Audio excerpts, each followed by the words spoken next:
साहब, इनका भी जो ताल्लुक था वो वाकई में बिल्कुल सगे भाइयों भी जैसा था, और या फिर कहिए कि शिष्य और गुरु की तरह भी था। और बख्शी साहब रफ़ी साहब को बहुत मानते थे।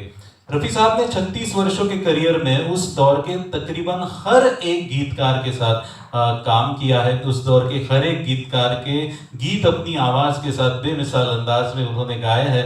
लेकिन सबसे ज़्यादा रफ़ी साहब ने जिस गीतकार के गीत गाए हैं उनका नाम है असरार उल हसन खान, यानी हमारे अजीज़ मजरू सुल्तानपुरी साहब। और मजरू साहब के गीत रफ़ी साहब ने सबसे ज़्यादा गाए हैं। आज की इस महफिल में हमने एक ऐसा गीत चुना है जो फैज़ अहमद फैज़ साहब की शायरी के ज़रिए शुरू होता है, और उस शायरी का सहारा लेते हुए मजरू साहब एक प्यारी सी नज़म लिखते हैं जिसे रफ़ी साहब ने भी गाया था और जिसे लता दीदी की भी आवाज़ हासिल थी। वो शायरी कुछ इस तरीके से है कि मैं ये समझा था कि तू है तो दरख्शां है हयात। उर्दू ज़रा सी मुश्किल है लेकिन सुनने के काबिल।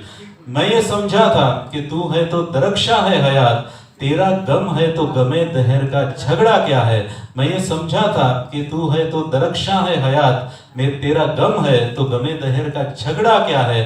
तेरी सूरत से है आलम में बहारों को सबात, तेरी सूरत से है आलम में बहारों को सबात, तेरी आंखों के सिवा दुनिया में रखा क्या है। जोरदार तालियों से स्वागत पुणे शहर की जानी मानी आवाज पल्लवी आनंदेव, जो लता दीदी के अंदाज में इसी गीत को दोहराना चाहती है और लता दीदी की आवाज और अंदाज के जरिए मोहम्मद रफ़ी साहब तक पहुंचना चाहती है।